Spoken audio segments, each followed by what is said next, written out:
Welcome to today's episode of Trends, Innovation and Business Models. Today we are doing a special edition about the Indian and South Asian region. My guest today is Susheel Thakur, who is an expert and thought leader in this region and gives you very valuable insights about how to enter this market, be it as a B2B or B2C approach you want to produce there or seeing there as a sales market. And I hope that will bring you lots of ideas how you can diversify your markets, considering the actual situation with the United States and China, where we have lots of troubles, even a kind of trade war, people saying. And this opportunity, this Indian market was a huge market to enter via Nepal, is a very interesting approach Susheel is sharing with us. I'm looking forward to your comments and enjoy this podcast.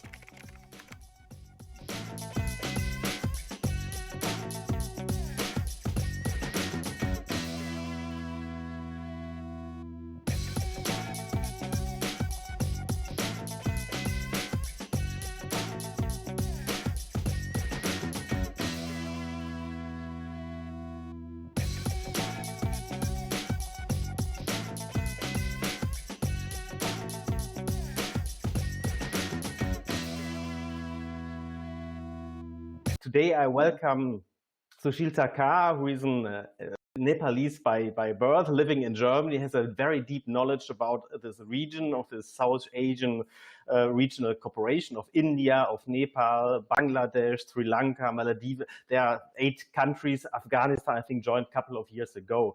And probably you are introducing yourself a little bit, who you are and where your experience is coming from. Hello, namaste to everyone. This is Susheel. By education, I am an engineer. By profession, I am a businessman. I'm living in Germany since last 1 year, and having a business background of 15 plus years in the sector of education, healthcare management, and pharmaceutical, automobile. These are my business experiences since the last 15 years. I'm relocated to this industry to explore the potential business opportunity, how to interlink German or European business industries and entities to get their product and service to emerging economy of Nepal, India, and SAARC country. So, SAARC. I think it's. Yeah. Please. Sorry, I think it's at the moment, if you look at the whole world, it's kind of in a disruption. Means you have a battle between China and the United States. Europe is somewhere in between, and some markets are at risk. And our both idea was just to give insights of an interesting market, this Indian market, firstly, and as well Nepal and the surrounding neighbors, which could be very valuable for, especially for SMEs in Europe and Germany, to get a closer look to. Yeah, of course. Actually, post-COVID, or you can say the races of economic races between India and China. Yeah? So India is one of the finest markets. It's growing very well. Now is the business entities have to reconsider their business model and supply chain. As of now, as a German industry, completely dependent on the supply chain of China. But now is the time you have to rethink about your business and your supply chain and business model, and immediately, quickly, you have to adapt with the scenario is ongoing. So India is one of the finest place with 135 billion of population. And it's a very huge market, definitely, and a huge population. And I agree completely. And if you look at really the situation of the supply chain, which are really are disrupted as well, if there's lots of traffic between Germany and China. If you look at, well, in this COVID crisis, where this machine producing the mouth and face mask coming out of Germany, sent over to China, and then sent back the products produced in China, something it's awkward as well. Yeah, lots of generica pharmaceutics are more or less invented in Germany, Switzerland, more or less, or in France, and then produced in China, and then you don't get them back at the proper time. And I think that's what your point was there with supply chain.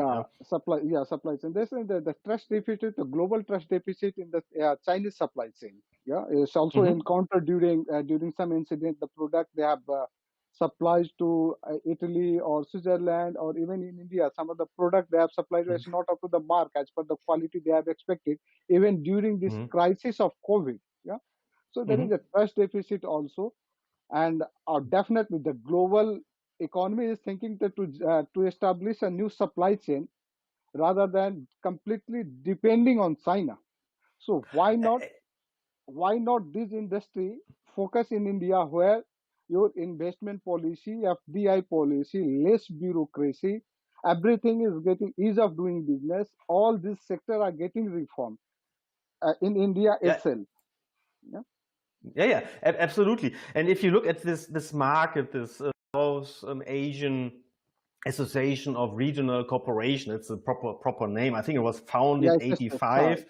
And in terms of market size, I mean, you mentioned the population of China itself. It's around 130 billion. 130 billion, 130 billion of China, 130 to 35 billion of India. But in global context, if you see the population of SAARC, okay, it's around 21 to 22% of the global population. You are going to make it for your business. 21 to 22% of global population is huge for any business. Yeah, and plus as well, the GDP is quite large in terms. Just to give some further insight, even China thinks about joining this organization, but I think India is opting against it, more or less out of reasons, because if you look at the stability index, and India has a democracy, is a democratic country, and compared to China, means as an investor or as somebody who's producing there, you have more political stability probably than in China, if you look at Hong Kong and stuff like this. So actually, China is trying to join the organization, SAARC organization, but it's a dominance of a power class. Who will be the leader, China or India? So India always opposing those moves, not to let China enter in our cooperation, because it's an old organization. Secondly, all those SAARC countries, if you see, India is the largest democracy of the world, and all those SAARC countries led by India due to the cultural inheritance in between all those SAARC countries, like Bangladesh, Sri Lanka, Nepal, Bhutan, and recently, a couple of years back, the Afghanistan has also have joined the organization. So while we are taking consideration of market, so India will be the India is the biggest market. Now, how we enter in the market? To enter in the 135 billion market, why not to test your product? If you are a SMEs, not a big organization, you have $1 trillion in your bucket to spend on. For the SMEs or the new innovators or new invention, who are the small organization, you can't directly enter into 135 billion population market, because you can't afford the cost of those markets immediately. So, if you're talking entering the market, for just to give more insight for the audience, you have two things. You have this B2C market of the Indian or Nepalese area as a customer, or you have as well the market to get the supply chain to produce for worldwide distribution, if you like. And there's a two B2B or B2C. The one, you have to build a supply chain to produce here in Europe. Exactly. to produce here in Europe. And your point is really to enter this market via Nepal to test it. Yeah, it's really an agile approach. I'm talking as well lots of agile transformation. Is you're doing in a small, safe, fail test in Nepal to test how it's working in a market with more or less the same behavior, with the same mindset of people, like India. That's what you're saying. Exactly. Not just only India. It's the same mindset of China, Bangladesh, Maldives, Bhutan. So you can, once you test your product in one particular country, like a small country, Nepal. Why I'm focusing Nepal? I'm from Nepal, and I know the market. I know the market, how it reacts. Being in business for 15 years, I know the taste, consumer behavior, consumer taste, how this market responds, and how the expansion goes on. So it's the safest market to test your product. Yeah. Or you can come directly to this market through FDI, some of the lucrative and most demanding sector. You can say, you can say as a context of Nepal. So you can enter into this market in different sector directly as an investor through FDI, some healthcare sector, hotel and restaurant. Nepal is the finest tourism destination in the world. So, and then hydroelectricity, beverage, and cement. These are, in my observation, these are the finest area you can invest on. Suppose Nepal has a democratic country and federal country. There is now it's a 7 states. So huge lack of healthcare infrastructure. And I'm associated with healthcare industry and pharmaceutical industry, especially in the trading. So I feel that still in Nepal, in 7 states, it requires 7 specialty hospital, super specialty hospital. Then at least 50 specialty hospital and at least 70 general hospital. The big player in the market, they can consider Nepal as a lucrative business. Not there is a hype. Nepal means hydroelectricity, tourism. No, Nepal is not about just the hydroelectricity and tourism. There are also other sectors where you can invest and make money as a businessman by providing innovative and up-to-date modern service. I'm speaking about the hospital. Hospital is a need-based luxury industry. Customer need high-end solution, excellent service, equipments, and delivery. It's lacking in those sectors. Same, and India healthcare industry is booming up. The Indian government is post-COVID, they have invested huge investment in healthcare industry. So it's an open market. Secondly, we can consider the second market as it's aviation industry. Not a manufacturing, but India is rapidly investing in developing a new airport to connect their regional cities. So infrastructure development is one of the key business area, or aircraft maintenance or equipment supply, industrial supply. Suppose the Germany technology are renowned in the world. So you have opportunity to industrial supply. Either if you are considering for the new industrial establishment in Nepal in different sectors, food, beverage, healthcare, or cement, steel, and as well as in India. Also, Nepal, for your information, Nepal is building 3 international airports. And recently, it's accessible. I agree there completely. I think the point is where investors are looking to is as well the stability of a region. If you're putting money into and building plants and factories to produce for large scale production worldwide, you need stability. And that's one thing. The second thing is you need an educational system which is working. And as well, if you're looking at the B2C market, you need this per capita income. And if you're looking then in this index. I know index sometimes misleading, but there I think India is quite. It's a kind of barbed country. You have high tech, high education, university with a worldwide good reputation, but as well, lots of people are still don't like China 40, 30 years ago, yeah, if you like.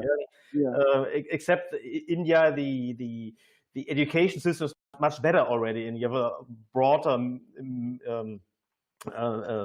people living in the middle, yeah. But there's a huge potential for those indexes. This HDI index is called this health development index, and there I think India is all. I mean, China is position 87. They crawled up year by year.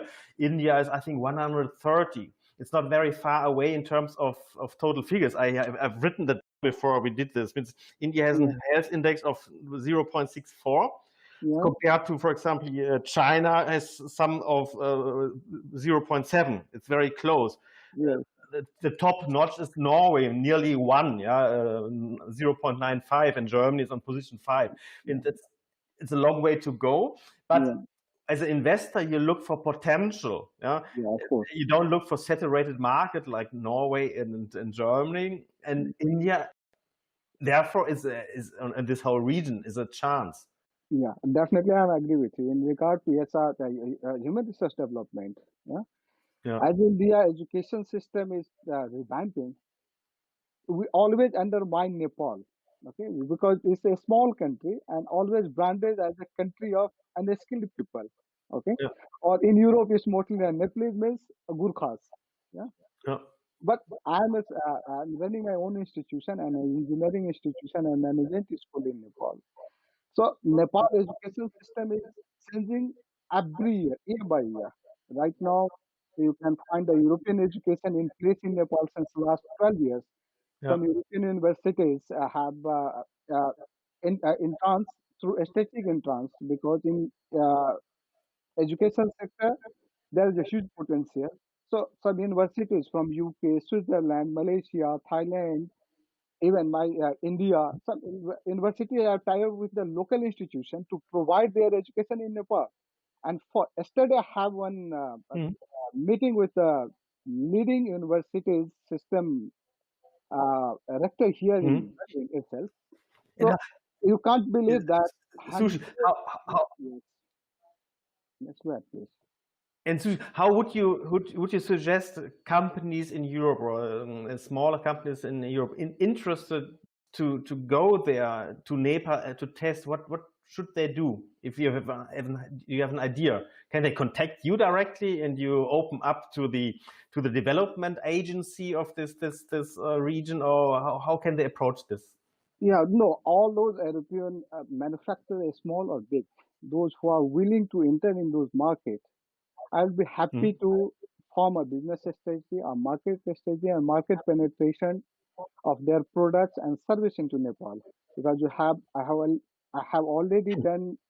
My company has already done such activities, still in the same activities. So together we can build a reliable network to enter on those markets, not just in Nepal. To test your product, I would be happy to assist you to entering in the Indian market through our diversified network and a reliable network. As I'm into this business since last 15 years plus, 15 years. So we welcome all those manufacturers, small or big, it's a pharmaceutical, nutraceutical, cosmeceutical, or healthcare, or food or beverage, or it's a winery industry or machinery industry.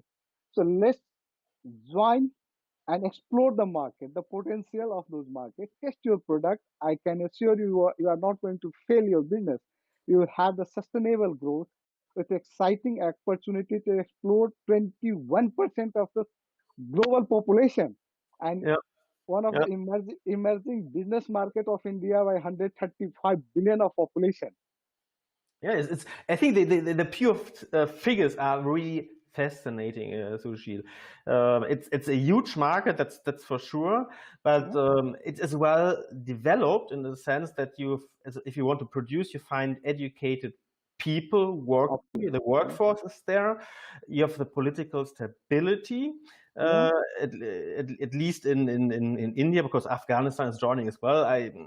You would argue it's more difficult for an investor to invest. Yes, of course. Yeah. And to test case, to be agile as an agile approach, you can use Nepal as a test market to find out, to adapt the products to the taste, from design, from features, to the demands and needs of this population group. It means you can tailor-made them, or if you're going to production scaling, large worldwide production, then you can diversify your markets and trying to reduce your dependency of a supply chain from China and as well from other countries. Definitely. It makes absolutely sense. Susheel, how can people contact you? Because they can email you, or they can email me, or they can reach me at my cell phone number. I am available in Berlin. Or even they can contact you directly. We'll be happy to work together, because we are in our network, we are in the loop. We are trying to give the platform and access together to the companies, to those Southeast Asian markets or South countries, India or Nepal. So I'd be happy if someone interested they can contact you, and together we can work on those assignments and projects together. Shall I can in the chat feature, I can put in your full name, and your email address, if you like. Definitely. I will do that straight away now. We are both testing, Susheel and myself, how is this working with Restream. It should be the name already, and I put in your mobile number. And do you have as well? I see from your contact, I see only your Gmail. Do you have another email address? No, I'm right now using Gmail address only. Yeah, it is okay, but it's working. Gmail is the biggest email system worldwide anyway. Sorry, 2 times your phone number doesn't make sense. And sorry guys, for everybody who's following this session, we had so much troubles with Restream, because we tried to do it simultaneously on YouTube, LinkedIn, and Facebook, but Facebook was the limiting factor. Probably the limiting factor was the German telephone, the network, the telecommunication network, what is listed 37 worldwide.